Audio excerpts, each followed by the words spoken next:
안녕하십니까, 텐입니다. 오늘은 전 영상에서 다 말하지 못한 갤럭시 Z 플립4에 관한 조금은 더 자세한 얘기를 해보려고 합니다. 폴드는 다음 영상에서 보도록 하고 오늘은 플립만 봐볼게요. 이 플립을 어쩌다 보니 예정보다 조금 더 사용할 수 있는 그런 기회가 생겼습니다. 왔어? 아! 왜? 페이지네. 배신 안 돼? 아니, 안 되는 거 아닌데. 그럼 이건? 아! Z 플립4의 경우에는 제가 구매를 할 것이기 때문에 후에 롱텀 사용기도 전해드릴게요. RT도 패션이다.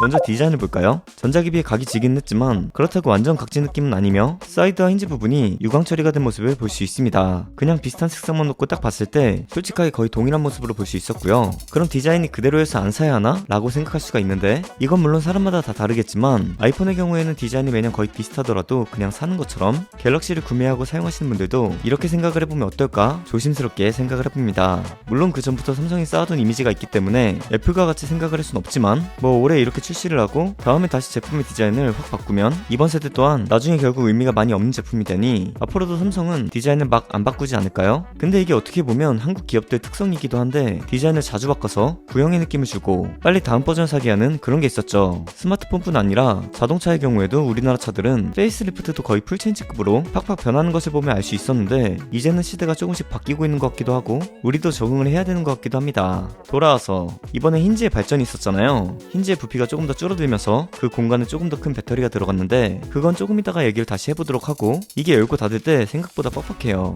근데 플립 3 때 조금은 헐렁이었던 것보다는 조금 더 견고한 느낌을 주기 때문에 이게 막 불편함으로 느껴지진 않았고 열고 닫는 건 아직도 한 손으로 잘 됩니다. 근데 별거 아닌데 이 유심 트레이만 보면 아이폰 유심 트레이가 스테인리스로 확실히 고급진 느낌이 있더라고요. 뭔가 안에까지 신경 쓴 느낌이랄까? 그런데 이런 사소한 소재에서도 스마트폰의 무게가 결정이 되니 이게 마냥 별로라고는 못하겠습니다. 색상 얘기를 해보면 저는 블루와 핑크 골드 좀 고민을 하다가 어제 저녁에 비스포크 화이트 블랙으로 맞춰 구매를 했습니다. 원래는 이런 흰검 색깔이 기본색으로 나와야 되는 게 아닌가 싶지만 무튼 5만원 더 주고 이거로 맞췄습니다. 이것도 받게 되면 빠르게 리뷰를 해볼 테니 구독 부탁드릴게요.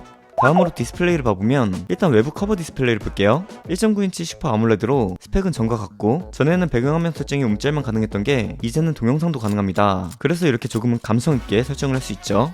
그리고 이 외부 디스플레이로 설정을 할 수 있는 부분이 많아졌는데 소리 제어와 밝기 조절 외 와이파이, 블루투스, 비행기 모드, 플래시 등 할 수 있는 기능이 조금 더 많아졌습니다. 플래시는 이런 디테일도 있네요. 바로 사용하지 말고 돌려서 볼륨 버튼을 누르라는 알림이 뜹니다. 메시지 답장을 할 때도 지정된 메시지를 보내는 게 아닌 워치처럼 음성으로 받아 적거나 이모티콘으로 답장이 가능했죠.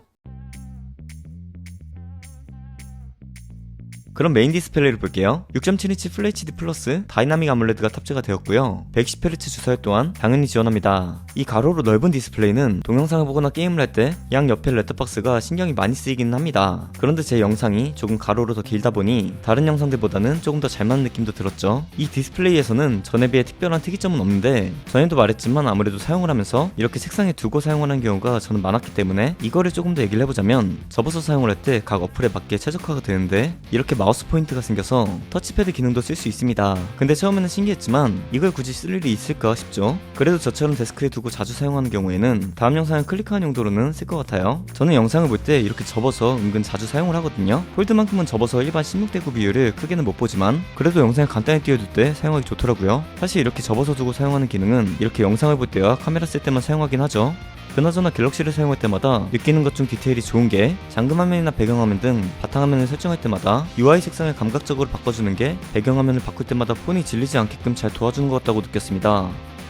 자, 다음은 카메라를 봐볼까요? 광각 12메가픽셀, 초광각 12메가픽셀, 전면 10메가픽셀로 되어 있으며 조금 이따 보겠지만 폴드에 비해 그렇게 큰 카메라 발전은 없었습니다. 저는 망원 카메라가 없는 것도 매우 아쉬웠지만 개인적으로 폴드가 아닌 이 플립의 특성상 전면 카메라는 조금 더 발전이 있으면 좋을 것 같다고 생각을 했습니다. 이전에도 말했듯 플립은 이렇게 삼각대 없이 두고 사용하기에 좋기 때문에 그렇게 느꼈죠. 이렇게 틱톡이나 쇼츠, 릴스 같은 세로 플랫폼을 촬영하기에도 이 플립은 좋고 브이로그를 찍을 때도 휴대폰을 돌리는 게 아닌 카메라 비율 자체를 가로로 설정을 해서 사용하기에 좋았습니다. 조금 더 고화질을 원한다면 이렇게 후면으로 돌려서 외부 디스플레이로 나를 보며 사용을 할 수가 있는데 그럼 내 얼굴이 작게 보이니 답답하긴 합니다. 그래도 플립의 카메라를 사용하다 보면 마음에 드는 점은 이렇게 캠코더처럼 사용하는 점은 마음에 들었습니다. 옛날에 저 많이 어릴 때 생각도 나고 요즘 이렇게 옛날 캠코더를 구해서 찍고 다니는데 아니 이것도 삼성이네요.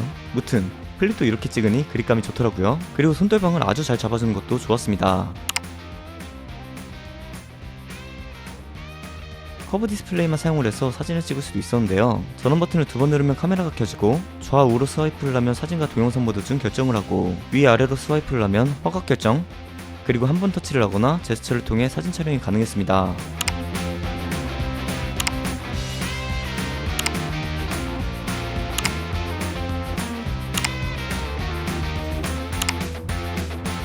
플립4의 무게는 187g으로 전작인 플립3보다 4g 정도 늘었습니다. 그런데 이 점에서는 배터리가 늘어났기 때문에 단점이라고 보기는 조금 힘들죠. 배터리가 3300mAh에서 3700mAh로 늘어났는데 물론 새 폰이고 며칠 동안 꾸준하게 집중적으로 플립만 사용한 게 아니라 자세하게 느낀 건 아니지만 하루 집중해서 사용을 했을 때 그날 동영상과 사진을 많이 찍었는데요. 보조 배터리 없이 특별하게 모자란 느낌은 들지 않았습니다. 그리고 이번에 25W 고속 충전을 지원하더라고요. 무선은 10W로 동일합니다. 이는 제가 구매한 폰으로 추후에 더 자세히 알려드리도록 할게요. 그리고 이제 성능 얘기를 해볼 건데요. 먼저 플립4는 퀄컴 스냅드래곤 A 플러스 젠 1이 탑재가 되었고 램은 8GB, 저장 공간은 256GB와 512GB 이렇게 두 가지로 출시를 했습니다. 일단 긱벤치 결과는 이렇게 나왔습니다.